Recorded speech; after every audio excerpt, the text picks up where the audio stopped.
अस्सलाम वालेकुम व्यूवर्स, कैसे हैं आप लोग। आई होप कि आप लोग ठीक होंगे। जिसने मेरे चैनल को सब्सक्राइब कर लिया थैंक यू, और जिसने नहीं किया वो लोग मेरे चैनल को लाइक एंड सब्सक्राइब कर लीजिए। अगर मेरी वीडियोस पसंद आती है तो आगे शेयर भी कीजिएगा। सबसे पहले जो हम आज का टॉपिक डिस्कस करेंगे वो हम करेंगे हेयर फॉल, यानी कि बाल गिरना।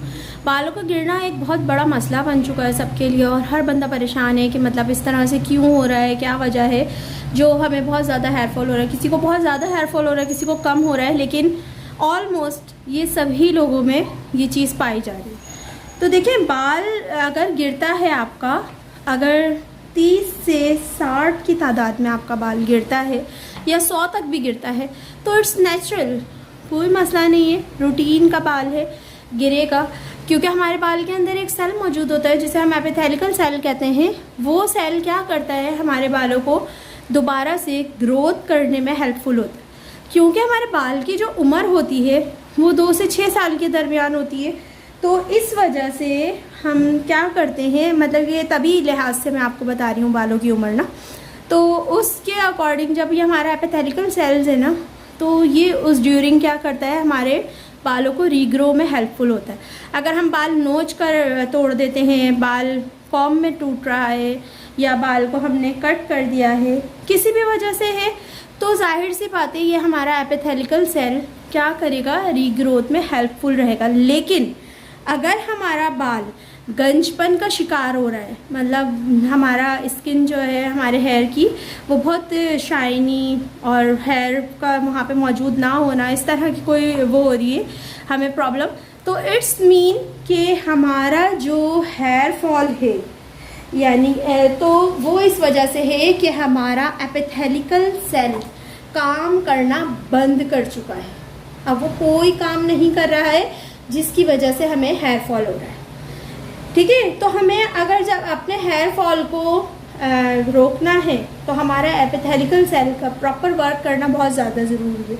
और ये किस तरह से वर्क करेगा, ये उस तरह से वर्क करेगा जब हम अपनी केयर करेंगे, इंटरनली इनटेक अच्छा लेंगे, बाल की केयर बहुत अच्छी करेंगे, तो जाहिर सी बात है हमारा ये सेल वर्किंग अपनी प्रॉपर करेगा। अब देखें, सबसे पहली बात तो ये कि आप लोग डाइट का इंटेक बहुत अच्छा नहीं ले रहे हैं, ठीक है ना। अगर कोई आप खाने में अंडा नहीं खा रहा है, फिश नहीं ले रहे, प्रोटीन नहीं ले रहे, इस तरह की चीज़ें आप ले ही नहीं रहे, आजकल की जनरेशन दूध नहीं पीती, ठीक है ना। तो जब आप कैल्शियम ही नहीं ले रहे, विटामिन नहीं ले रहे, प्रोटीन नहीं ले रहे, अच्छी मकदार में अपनी ग़िज़ाएँ नहीं ले रहे बेसिकली, तो जाहिर सी बात है आपको ये इश्यूज़ होंगे, आपका हेयर फॉल लाजमी सी बात है कि होगा। लेकिन अगर आप प्रॉपर डाइट लेंगे, अच्छी डाइट लेंगे, तो आपको हेयर फॉल नहीं होगा, हेयर फॉल के चांसेस वहाँ आके कम हो जाते हैं। लेकिन देखिए, बीमारी तो है एक वजह कि आप ना कोई बीमार है, कोई मेडिसिन का इंटेक ले रहे हैं, टाइफाइड वगैरह हो गया, कोई और मसला है, तो आपको हेयर फॉल हो रहा है। लेकिन अगर आपके अंदर विटामिन डी की कमी है तब भी आपको हेयर फॉल होगा, ज़्यादा हेयर फॉल होगा। आपके हेयर में डैंड्रफ हो गई है, देन आपको हेयर फॉल होगा, डैंड्रफ से भी आपको हेयर फॉल हो रहा है। अब डैंड्रफ देखिए, जब हमारे बालों का जो सीबम होता है वो एक्टिव रहता है, और सिबेशियस ग्लैंड्स जो हैं वो हमारे स्किन में भी, हमारी पूरी बॉडी में, होल बॉडी में सिबेशियस ग्लैंड पाए जाते हैं सिवाय हथेली और उसके। तो जब वो अपना प्रॉपर वर्किंग कर रहे हैं, ठीक है, तो हमें डैंड्रफ नहीं होगा। लेकिन अगर या तो वो हद से ज़्यादा वर्किंग कर रहे हैं या फिर उन्होंने वर्किंग करना छोड़ दिए, तो फिर हमें जाहिर सी बात है हेयर फॉल होगा। जब वो ज़रूरत से ज़्यादा वर्किंग करेंगे, एक्टिव हो जाएंगे, तो क्या होगा कि हमारा बाल, ठीक है, हमारे बाल पे ऑयल ज़्यादा आएगा, ग्रीसी रहने लगेगा हर वक्त। लाइक हमने सुबह शैम्पू किया, शाम में हमारा हेयर इस तरह से ग्रीसी हो गया, ऐसा लग रहा है जैसे हमने ऑयल लगाया हुआ है बाल में। नॉर्मल ऑयल आ रहा है, इट्स ओके, क्योंकि वो तो हमारे लिए ग़िज़ा है एक तरह से हमारे बाल की ना, वो आना चाहिए। लेकिन अगर इस तरह से है, वो हमें बहुत ज़्यादा ऑयल आ रहा है, तो हमें क्या होता है, हमें सिकरी पैदा हो जाती है, और सिकरी की वजह से, सिकरी ऐसी होती है वो स्कैल्प पे बिल्कुल चिपकी हुई होती है, वो नज़र नहीं आ रही होती है, और उसकी वजह से हमें हेयर फॉल हो रहा होता है। तो फर्स्ट पे तो आप सबसे पहले ये डायग्नोज करें आपको हेयर फॉल हो रहा है, तो हेयर फॉल हो क्यों रहा है, क्या वजह है ऐसी कि आपको हेयर फॉल हो रहा है। दूसरी चीज़ जो बहुत ज़्यादा आजकल देखने में आती है, सुनने में आती है, ऑयलिंग नहीं करते हैं आप लोग। यार ऑयलिंग ही नहीं करोगे हेयर में तो हेयर को जो मतलब बाल है वो नरिशमेंट कैसे मिलेगी, हेयर सॉफ्ट कैसे होगा, हेयर अच्छा कैसे होगा। ऑयल भी हमारे जो बाल हैं उनके लिए ग़िज़ा है, ग़िज़ा का काम करती है ऑयलिंग। तो आप हफ्ते में 2 दफ़ा ऑयलिंग करो, 2 घंटे से 4 घंटे के लिए, दैट्स इट, इससे ज़्यादा नहीं करो, लेकिन ऑयलिंग प्रॉपर करो। अच्छा, ऑयलिंग करने का भी प्रोसीजर होता है, ऑयलिंग किस तरह से की जाए ये भी मैं आपको इंशाल्लाह ताला एज सून एज़ पॉसिबल बताऊंगी कि क्या प्रेशर पॉइंट होते हैं, किस तरह से हम ऑयलिंग करते हैं, तब हमें हेयर फॉल या कोई भी इश्यूज़ नहीं होते। क्योंकि बहुत सारे लोग ऑयलिंग भी गलत तरीके से कर रहे होते हैं जिसकी वजह से उनको हेयर फॉल हो रहा होता है। ठीक है ना। अच्छा, अब बात आ जाती है कॉस्मेटिक्स की। आप शैम्पू कौन सा यूज़ कर रहे हो, फर्स्ट पे तो ये चीज़ भी मैटर करती है ना कि आप शैम्पू क्या यूज़ कर रहे हो, या आप कौन सा शैम्पू यूज़ कर रहे हो। आप सल्फेट फ्री शैम्पू यूज़ करो, कोशिश ये करो। लेकिन अगर आप सल्फेट फ्री शैम्पू यूज़ नहीं कर रहे और आपकी स्कैल्प पे ऑयल भी बहुत ज़्यादा आ रहा है, ठीक है, जैसे मैंने अभी बताया आपके ग्लैंड बहुत ज़्यादा एक्टिव है, देन आप क्या करोगे, आप अपनी शैम्पू के अंदर few drops of lemon juice add करोगे एंड देन शैम्पू करोगे तो भी आपका सही रहेगा। इस तरह से लेमन वाले शैम्पू भी मिलते हैं जो आप करोगे तो आपका हेयर फॉल यानी कि आपके जो ऑयल आ रहा है स्कैल्प पे उसको रोकने में वो मददगार होगा, जिसकी वजह से आपका हेयर फॉल कम होगा। दूसरा, अगर आपको डैंड्रफ सिकरी कोई भी प्रॉब्लम है तो फिर आप जाके कंसल्ट करो अपनी ब्यूटिशियन से। अगर ब्यूटिशियन का काम होगा वो कर देगी, नहीं होगा तो वो आपको आगे रेफ़र करेगी। एंटी डैंड्रफ सिटिंग्स होती हैं, हेयर फॉल सिटिंग्स होती हैं, आप वो लो, वो करो, उससे भी आपको काफ़ी फ़र्क पड़ेगा। होम रेमेडीज़ भी होती हैं, कोशिश करो शैम्पू वगैरह ऐसे ही यूज़ करो जिसमें एग शामिल हो।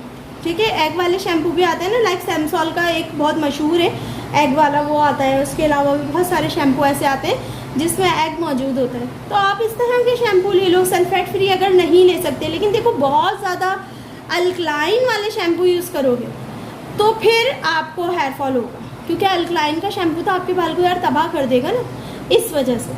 अच्छा, दूसरी चीज़ ये आ गई कि ये अल्कलाइन वाला शैम्पू और बहुत ज़्यादा जिन शैम्पू में खुशबू होती है, फ्रेगरेंस मौजूद होता है, वो शैम्पू भी हमारे हेयर फॉल में और हमारे जो हेयर पिगमेंट है उसको रिमूव करते हैं। तो कोशिश करो कि नॉर्मल शैम्पू यूज़ करो, माइल्ड शैम्पू यूज़ करो, शैम्पू को थोड़ा माइल्ड भी कर लिया करो, थोड़ा सा पानी मिला के डाइल्यूट करके फिर यूज़ किया करो। तो ये चीज़ें जब तक आप ख्याल नहीं करोगे ना तो होगा। आप देखो आपने कंडीशनर किया, ठीक है, कंडीशनिंग की अपने बालों को, कंडीशनर या मास्क जो भी लगा रहे हो आपने, अगर उसकी एप्लीकेशन अपनी स्कैल्प पे की है, ठीक है ना, तो क्या होगा, आपके वो थोड़ा बहुत भी अगर कहीं रह गया तो आपकी स्कैल्प पे डैंड्रफ होगा ही होगा। तो ये छोटी छोटी चीज़ें हैं जिसका आप ख्याल करोगे। अगर आप प्रेगनेंसी है तब भी आपको हेयर फॉल हो सकता है, गला ख़राब है, दांत की बीमारी है तो भी आपको हेयर फॉल हो सकता है। ठीक है, अगर आप टेंशन में, डिप्रेशन में रहते हो तो आपको सीवियर हेयर फॉल हो सकता है। तो आप टेंशन को अपनी लाइफ से दूर कर दो, डिप्रेशन को दूर कर दो। आजकल हर बंदा परेशान है, हर बंदा टेंशन में, तो कोशिश तो कर सकते हैं ना हम, पूरा तरीके से हम उसको कम्प्लीटली दूर नहीं कर सकते, लेकिन एटलीस्ट हम खुश रहने की, छोटी छोटी चीज़ों में खुशियाँ ढूंढने की कोशिश कर सकते हैं, अपनी टेंशन्स को रिलीज़ करने की कोशिश कर सकते हैं। कोई ऐसी वर्किंग, कोई ऐसा काम कर सकते हैं जिसमें हम मसरूफ़ रहें, बिज़ी रहें और हमें टेंशन ना हो। तो बहरहाल ये तो आप अपने हिसाब से देखो।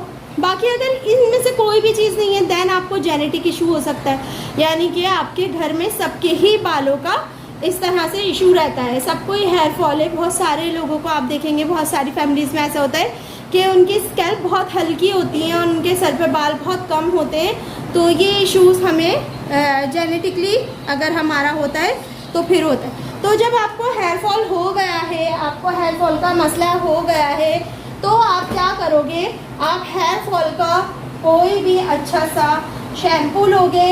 शैम्पू हेयर फॉल का सिल्की का भी आता है, डिक्सन का भी आता है, और भी ब्रांड्स हैं जिनके आते हैं। तो आप कोई भी अच्छा सा शैम्पू लोगे हेयर फॉल का, क्यूने का भी आता है, ठीक है ना। बहुत सारे ब्रांड्स हैं जो हमें हेयर फॉल शैम्पू प्रेफर करते हैं। हेयर फॉल शैम्पू करने के बाद सेकंड पर आप अपनी वही कंडीशनिंग या फिर मास्क, जो भी चीज़ आप यूज़ करते हो, ठीक है ना, आप अपनी वो चीज़ यूज़ करोगे, मास्क या कंडीशनर जो भी आप यूज़ करते हो। थर्ड पर आप क्या करोगे, अपने हेयर को टॉवल ड्राई करोगे। टॉवल ड्राई करने के बाद कोई भी एम्प्यूल, ठीक है, किसी भी अच्छे ब्रांड का, मैं यहाँ पर आपको जो है ट्राइवेक्स बता रही हूँ, सिल्की कंपनी का है, ठीक है। अगर देखिए मैं आपको ना एम्प्यूल बता भी दूँ, कोई मसला नहीं है यहाँ पर जो मैं बता रही हूँ आपको, लेकिन पता है मसला क्या है। ट्राइवेक्स मैंने आपको बताया है ये हेयर फॉल का है, जस्ट ये डैंड्रफ को कंट्रोल नहीं करेगा। सबसे पहले आपने शैम्पू किया, कंडीशनर किया या मास्क जो भी आपको लगाना है आपने लगाया, अच्छे से रिंस आउट किया, देन आपने एम्प्यूल को टॉवल ड्राई, पहले अपने हेयर के टॉवल ड्राई हेयर करने के बाद एम्प्यूल अप्लाई किया। एम्प्यूल को स्कैल्प पे अप्लाई करना है। अप्लाई करने के बाद 2 दिन के लिए छोड़ दिया, 2 दिन के बाद आपने वॉश आउट किया। अच्छा, अब मैं आपको यहाँ पे एम्प्यूल का वैसे नाम बता देती हूँ वलवली, जैसे सिल्की का ट्राइवेक्स है, डिक्सन का सेटामाइल है, इसी तरह से अर्टिनल है दूसरे। लेकिन देखिए आपको पहले तो ये पता होना चाहिए ना आपको हेयर फॉल है किस वजह से। आप पहले उस चीज़ को क्योर करोगे, देन आप इस तरफ आओगे ट्रीटमेंट की तरफ। कोशिश करो ट्रीटमेंट आप ब्यूटिशियन से जाकर ले लो, किसी भी अच्छी आप, क्योंकि देखिए आप घर में ट्रीटमेंट कर सकते हो, ऐसा नहीं कर सकते, आप कर लो, लेकिन जब तक आपकी जजमेंट अच्छी नहीं होगी आप कोई भी ट्रीटमेंट आपका वेस्ट ऑफ मनी होगा, वेस्ट ऑफ टाइम होगा। तो कोशिश करो जजमेंट अच्छी करो, बहुत अच्छे से पहले देखो किस वजह से, फिर उसका ट्रीटमेंट करो, ठीक है ना। जब आप ट्रीटमेंट कर लोगे तो फिर आपका हेयर फॉल इंशाल्लाह ताला कम होगा। ट्रीटमेंट के साथ साथ इंटरनली डाइट बहुत अच्छी लेनी है, अपनी डाइट का इंटेक बहुत अच्छा लेना। अगर आप इंटेक अच्छा नहीं लोगे डाइट का, इंटरनली आपको कोई इशू होगा, तो आप कितने भी ट्रीटमेंट ले लो आपके सारे पैसे बर्बाद होंगे और आपको कोई ट्रीटमेंट असर नहीं करेगा, ठीक है। तो ये थी हमारी हेयर फॉल की थ्योरी और हेयर फॉल का ट्रीटमेंट। आई होप कि आप लोगों को समझ में आया होगा। तो अगर कुछ नहीं समझ में आया या कुछ मज़ीद पूछना है आप कमेंट सेक्शन में मुझसे पूछ सकते हैं। कोशिश क्या करें कमेंट पे आप अपनी राय का इजहार ज़रूर किया करें, ठीक है। कुछ पूछना हुआ करें तो पर्सनल की जगह कोशिश क्या करें कमेंट्स पे पूछें। अभी हमारा वनडे भी आ रहा है, वनडे हमारा Extenso plus fashion dye both है, दोनों वर्किंग एक साथ हम करवाएंगे एक ही जगह पर, एक ही इंसान पे, क्योंकि हमारे पास अक्सर ऐसा क्लाइंट आता है जो कहता है कि जी हमें एक्सटेंसो भी करवाना है और हमें फैशन डाई भी कराना है और सेम टाइम करवाना है, तो वो किस तरह से होगा। तो ये हम आपको इंशाल्लाह ताला क्लास में बताएंगे और मैं कोशिश करूँगी क्लास का लाइव सेशन कर सकूँ, अगर कर सकी तो। हाँ, मैंने आप लोगों से पूछा भी है, आप लोगों ने वैसे हाँ में ही जवाब दिया ज़्यादातर, तो इंशाल्लाह ताला जैसा होगा। चले ओके, अपना ख्याल रखिएगा, दुआओं में याद रखिएगा। अल्लाह हाफिज़। चैनल को सब्सक्राइब करना नहीं भूलिएगा। अल्लाह हाफिज़।